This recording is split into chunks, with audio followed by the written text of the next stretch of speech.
Hi, welcome to the first short lecture on Chapter 5.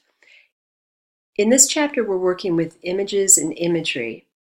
And you'll remember when we read Chapter 3 and discussed words, we recognized that words were really the foundational component for a poem.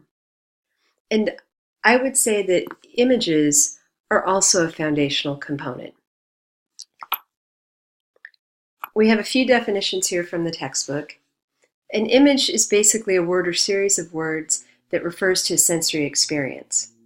And by creating that sensory experience in the poem, images add to the immediacy of the literary language.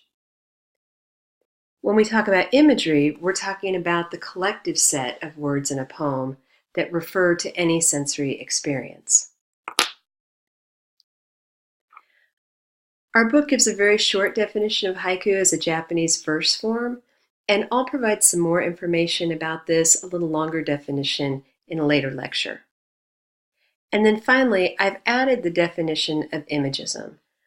This is a literary movement, a poetic movement in the early 20th century that relied on the resonance of concrete images drawn in precise, colloquial language rather than the traditional poetic diction and meter.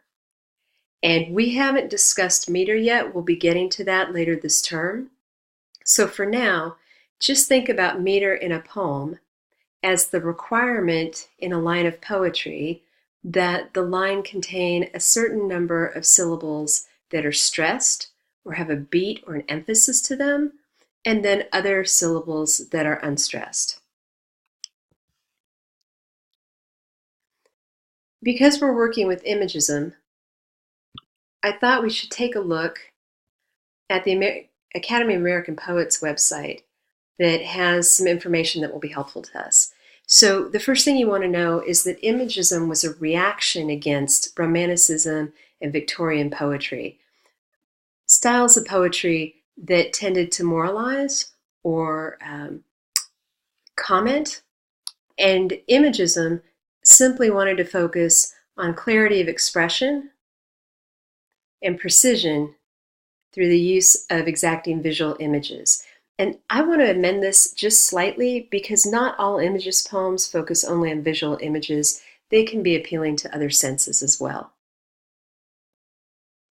You'll see two key players in the Imagist movement, both of them in our textbook.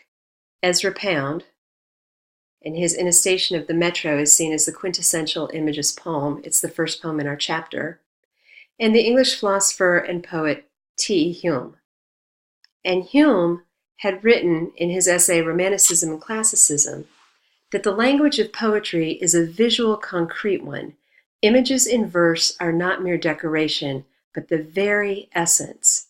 So you can see in his philosophy that images are absolutely central to poetry. The other segment of this website I wanted you to take a look at was its inclusion of the three tenets of Imagist poetry that Pound had written. The first is direct treatment of the thing, whether subjective or objective. The second is to use absolutely no word that does not contribute to the presentation. And the third is, as regarding rhythm, to compose in sequence of the musical phrase, not in sequence of the metronome. So let's think about these a little bit more. Here are his three tenets. Direct treatment of the thing, whether subjective or objective.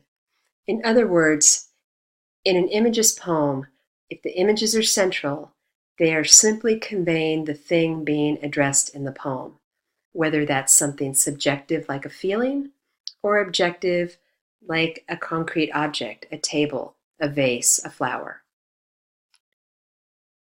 To use absolutely no word that does not contribute to the presentation simply means don't pad the poem. And the reason that Pound would need to say something about padding the poem is because of the Imagist approach to rhythm.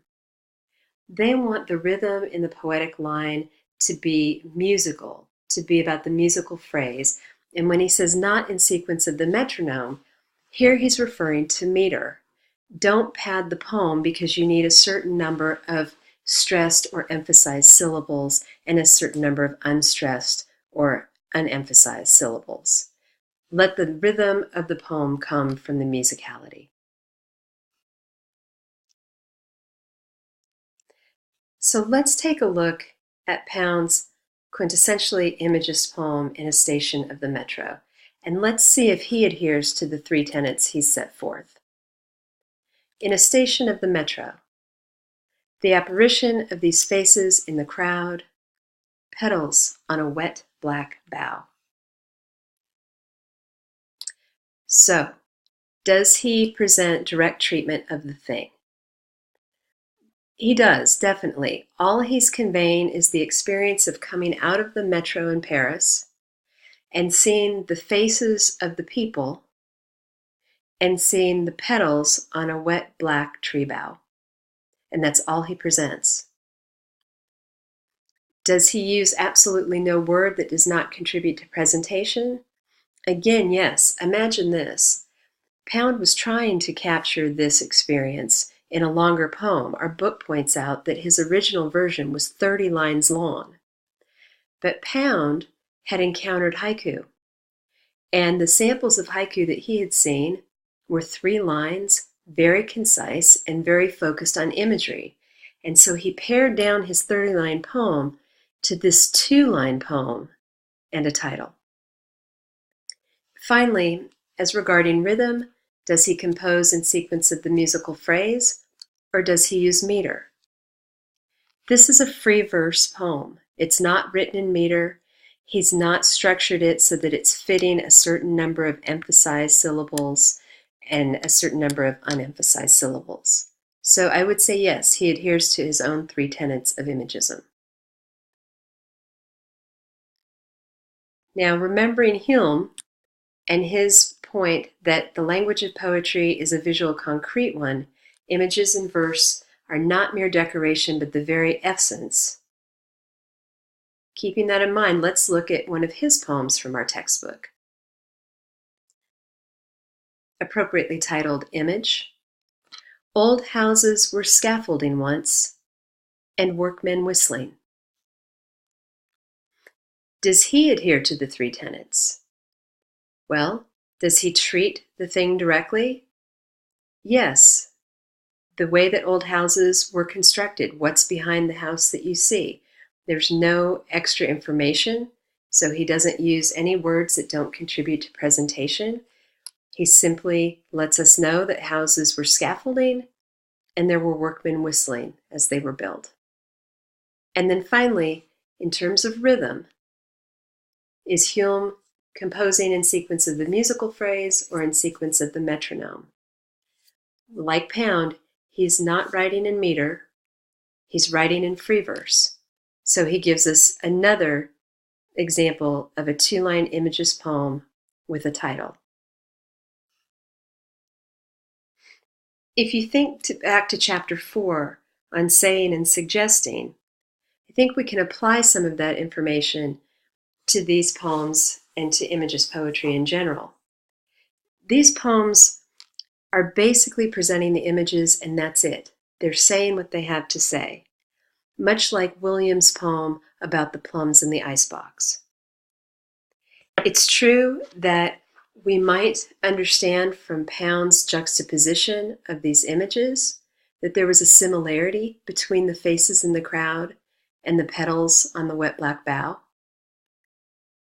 And it's also true that we might gain some understanding in looking at an existing structure of a house that it began simply as scaffolding and was the result of human labor and men whistling as they created the building. But other than that, he's basically giving us the images, and those images comprise the entire poem. I think you can also see from the haiku we've looked at so far that in some ways, if you combine the titles of these poems with their 2 lines, they're coming very close to approximations of English language haiku. But we'll pick that up in another lecture.